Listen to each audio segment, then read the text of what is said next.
It ought then to be adopted as a principle that the columns of an army should always be kept united, so that when the enemy cannot thrust themselves between them.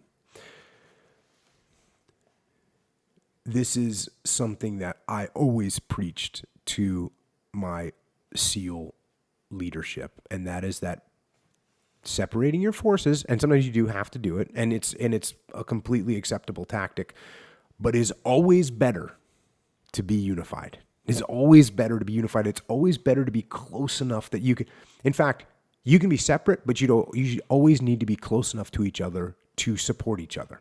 So if, you shouldn't be getting, you and your element shouldn't be getting any further away from me and my element than we could be able to support you. So what's the range of my guns? What's the accurate range of my guns?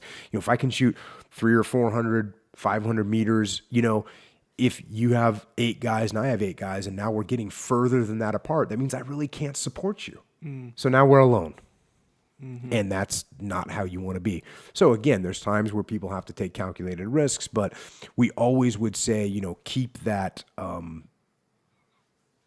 keep together, stay together as much as you can.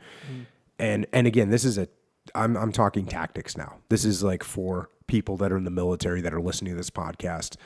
There's something to keep in the back of your mind. Stay where you can cover and move. Stay where you can mutually support one another.